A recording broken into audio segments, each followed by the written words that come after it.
Hola mis queridos amigos, nuevamente con ustedes su doctor Tigre el que ronca en esta negra noche neoliberal latinoamericana, sudamericana y ecuatoriana. Hoy fui a la Facultad de Comunicación de la Universidad Central y me puse a hablar en el patio donde estaban algunos estudiantes reunidos. Para muchos eso les ha de haber parecido una locura, ¿no? Es como el loco que se para en el Parque de la Independencia y comienza a hablar de Dios. Y comienza a decir que Dios es bondad, etcétera, etcétera, y así consigue creyentes. Me puse a hablar a los estudiantes de cuál era su rol, cómo se preparaban y para qué se preparaban dentro de la Universidad Central y iba a ser su destino en las circunstancias que viven los ecuatorianos. Y les dije a los muchachos, ustedes estudian para ser comunicadores sociales, pero el comunicador social aquí en Ecuador, el periodista, es un simple sicario de tinta y de imagen de los dueños de los medios de comunicación. Vende todo lo que es su práctica, sus estudios, sus conocimientos, su vinculación con la sociedad a salarios que le pagan, que son de hambre, los dueños de esos medios, para terminar siendo como los periodistas de CNN, con excepción de algunos, como Aristegui, como Arduino, que son periodistas, es decir, son buscadores de la realidad, no digo de la verdad, porque hay que entender claramente que la verdad no existe. ¿Por qué no existe la verdad? Porque la verdad pretende ser eterna y no existe la eternidad. Lo que existe es la realidad, y la realidad a veces no coincide con la verdad. Por ejemplo, para nosotros Cristo es Dios. Para los musulmanes no. Para los judíos tampoco. Porque Cristo es una sola figura. Ese es el misterio. Padre, Hijo, el Padre, el Hijo y el Espíritu Santo son una sola cosa. Para nosotros los católicos. Para los judíos no. Hay el Padre y punto final. Y para los musulmanes hay el profeta, punto final. Y así, la verdad pierde la dimensión que tiene. Era verdad por siglos que la Tierra era plana, pero en la actualidad la Tierra es esférica, achatada en los polos y ensanchada en la línea ecuatorial. Pero se creía que Dios la hizo. Hoy sabemos que el planeta Tierra tiene 4.500 millones de años de existencia, y que el universo en el que vivimos tiene 13.800 millones de años de existencia. Para la gente eso no es posible todavía, eso no puede ser verdad, porque no se... Pero existen las pruebas contundentes de que el universo en el que vivimos tiene 13.800 millones de años. Ya, esto es inaudito. Tampoco se acepta que somos producto de una evolución. Eso no se acepta. Y que ha existido la evolución en la Tierra, que no vino Dios y hizo las especies, sino que las especies fueron apareciendo de acuerdo a diferentes catástrofes que sufrió el planeta. Bien, este es el problema de la verdad, y ese es el problema de los periodistas. Ellos creen que son los buscadores de la verdad, y en realidad son los buscadores de la realidad, que es diferente. Y ellos nos presentan la realidad. y nos presentan de acuerdo a la capacidad que ellos tienen de descubrirla y de los instrumentos que manejan en este momento. Entonces, los instrumentos que manejan en este momento, bueno, ya tenemos mucho mejor información en internet que se la puede acomodar, se la puede manipular, se la puede usar para aclarar la realidad. También tenemos mejores lentes, mejores cámaras, tenemos laboratorios, tenemos microscopios, tenemos telescopios, tenemos fotografías, tenemos memoria social, memoria científica, y todo eso hace que el periodismo ahora sea una acción muchísimo más complicada. Pero en Ecuador, la Facultad de Periodismo forma los ninis, porque en Quito hay 3.000 periodistas graduados de la universidad que no tienen ni trabajo, y los que tienen trabajo simplemente son sicarios de tinta de los diarios más poderosos o sicarios de imagen de los canales de televisión. Por supuesto, hay una revolución, y esta revolución la propone y la plantea Julian Assange cuando crea un sistema de información encriptada donde el periodista sustrae de la realidad los eventos y los presenta de manera que no puedan ser manipulados sino que los presenta a través de un sistema de encriptación y a través de la internet, y llega a todos los seres humanos. Esta es una novedad, esta es una revolución, la revolución que plantea Julian Assange. Y entonces les hago ver a los chicos que los estudiantes de la Facultad de Comunicación de la Universidad Central tienen que pensar seriamente en declararle a Julian Assange profesor honoris causa de esa facultad y candidato al Premio Nobel de la Paz. ¿Por qué? Porque premios Nobel de la Paz ha sido el presidente Truman, que lanzó la bomba atómica. ¿Cómo es posible? Podía haber lanzado la bomba atómica no encima de seres humanos, podía haberla lanzado en el mar y demostrar el poder de esa arma, con lo cual era suficiente. La intimidación era bastante, ya lo tenían casi derrotado. Mataron más gente con los bombardeos y las bombas incendiarias que con lo que mataron con la bomba atómica. Estados Unidos ya era superior a Japón. En segundo lugar,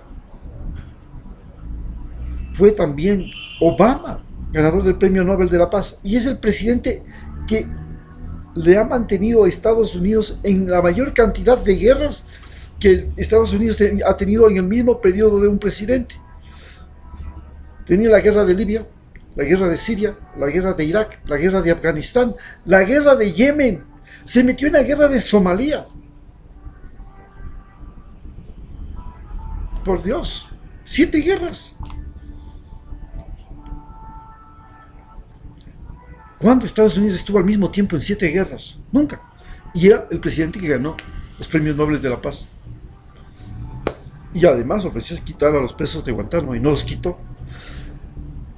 Entonces, esto nos hace pensar que realmente estamos viviendo un momento muy importante en que ya los secretos, las traiciones, las mentiras no son lo mismo que en el siglo pasado.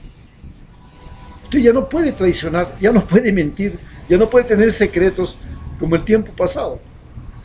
El tiempo pasado usted podía tener 4 mozas, 5 mozas, 10 mozas, esa mujer ni se enteraba.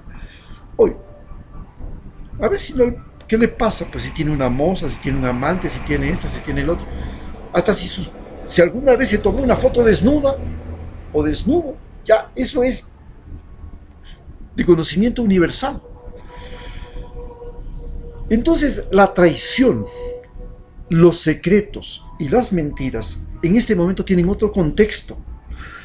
Y el gran problema es que Estados Unidos es un país que emerge de la Segunda Guerra Mundial, de la mayor tragedia de la humanidad, desarrollada por lo que se llama la guerra industrial y la guerra total.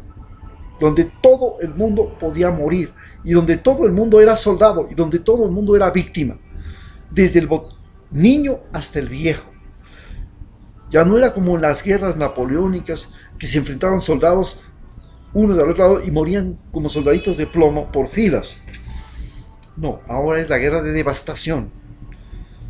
Pero de esa guerra de devastación emergen dos poderes, el de Rusia y el de Estados Unidos.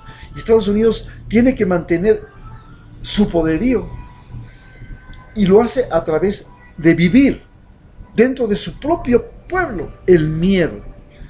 Y entonces ahora tiene miedo a las armas que él inventó, las armas atómicas, que ahora le apuntan. Tiene miedo a las armas industriales, los tanques de guerra, los aviones, la aviación, todo, que ahora también tienen los enemigos. Y tiene miedo al terrorismo, algo que también él inventó. ¿Por qué? Porque el mayor poder de los Estados Unidos no se centra en el ejército. El mayor poder de los Estados Unidos se centra en la CIA. Y la CIA era un sistema de terrorismo camuflado. Es decir, ellos podían ir y matar a un presidente. Lo hicieron con el presidente de Guatemala, lo hicieron con el presidente Allende. Podían ir a exterminar presidentes. Intentaron matarle a Fidel Castro centenares de veces. Entonces, ellos inventaron un sistema de terrorismo que ahora se ha revertido contra ellos. En segundo lugar, tenemos el problema de la traición. La traición se ha convertido en un factor y un elemento súper importante dentro de las relaciones internacionales, y en eso Lenín Moreno es una clave de la demostración de lo que es la traición como elemento. La traición fue la clave de la conquista española de América. Los españoles conquistaron América utilizando a los mismos indígenas y haciéndole que se peleen entre ellos, haciéndose que se traicionen, y es así como, por ejemplo, a Tumiñahui, el defensor de los incas, que estaba aquí en Quito, le traicionan los otros indígenas que eran del lugar donde nació Huayna Cápac, el padre de Atahualpa, son los cañaris, y ellos le traicionan. Eso lo vivimos aquí en Ecuador. Entonces la traición se convirtió en una razón y un mecanismo y una prueba de que la debilidad de un pueblo, de un país, la debilidad estructural, la debilidad social, la debilidad moral, es la fuente originaria de la traición. Nosotros tenemos un presidente débil físicamente, débil mentalmente, que sabe que es realmente una persona discapacitada, sin formación, sin inteligencia, sin talento, y que lo que hace es tratar de complacer a cualquiera que tenga más dinero, en el caso de en Ecuador, a los banqueros, a los aristócratas, traicionándolo a Rafael Correa, pero aliado de Rafael Correa, cuando Rafael Correa tenía todo el poder, pues tenía canales de televisión, tenía las Fuerzas Armadas, tenía la policía, tenía el poder, tenía los recursos de un país. Ahí él estaba aliado de él. Cuando ya no tiene él eso, se pasa a los enemigos de Rafael Correa, que todavía conservan el poder, los ricos, los aristócratas, y se pasa a los Estados Unidos. Cuando ve que Venezuela se debilita y piensa que Estados Unidos es el mejor, es el más poderoso del mundo, entonces se vuelve un esbirro, un traidor. Pero la traición en el siglo XXI tiene otra connotación. La traición se vuelve algo documental, algo que se guarda en la memoria social del planeta y se convierte en el mayor traidor del mundo, el traidor más famoso del siglo XXI. En ningún país, en ninguna parte del planeta, mientras que Rafael Correa en el siglo XXI se convirtió en el mejor presidente de América Latina, porque llevó a su país de un país de última a ser el más importante, a ser la capital de Sudamérica, con una sub. Él lo convierte a su país nuevamente en una piltrafa de país, ¿no? En una nada. Y lo involucra en una guerra con Venezuela, lo involucra en una crisis de Sudamérica, que ya se manifiesta en Venezuela, en Argentina, en Brasil, con una depresión económica. Y en Ecuador, por supuesto, es el tercer país con mayor depresión económica. Y esto es lo que ya no es lo mismo ser traidor en la conquista española, que ser traidor en el siglo XXI. Ahora esa traición queda en la memoria histórica, no solo de Ecuador, es en la memoria histórica del mundo. Y tenemos otro problema. Ya no puedes mentir. Mentir es la cosa más grave, más peligrosa, más severa. No puedes decir que vas a dar 250.000 empleos y terminar que en lo que va del año se han desaparecido 360.000. Se han perdido 360.000. ¿Cómo es eso? ¿Cómo puedes ofrecer para ganar una campaña 250.000 empleos y en lo que va del año, en lo que va del gobierno y en lo que va de este año hay 360.000 empleos menos? ¿Cómo? ¿Cómo puedes mentir? Ya no se puede mentir. Ya no es lo mismo que antes mentir.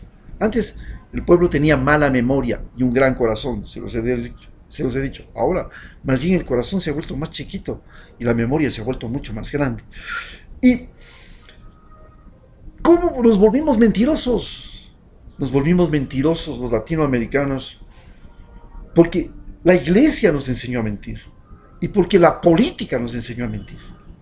El día que la política y la iglesia comenzaron a gobernarnos, nos volvimos mentirosos, porque la política que se vive en América Latina es la política de la mentira, y la religión que se vive en América Latina es la religión de la mentira, del abuso infantil. Y ese es el gran problema de la pederastia. Recordemos que los curas hacían voto de castidad, pero en Ecuador, hasta el gobierno de Velasco Ibarra, habían 3 tipos de ecuatorianos: los que eran hijos legítimos, los que son hijos ilegítimos, que los hijos de cura. Tuvo que venir Velasco Ibarra y quitar eso, porque así tenía que sacarse la cédula de identidad, porque en este país los que hacían el voto de castidad nos mentían. Y así nació esta cultura de la mentira, y eso es lo que es Lenin Moreno, el producto de una forma de hacer política y de una forma de vivir la religión. Muchas gracias.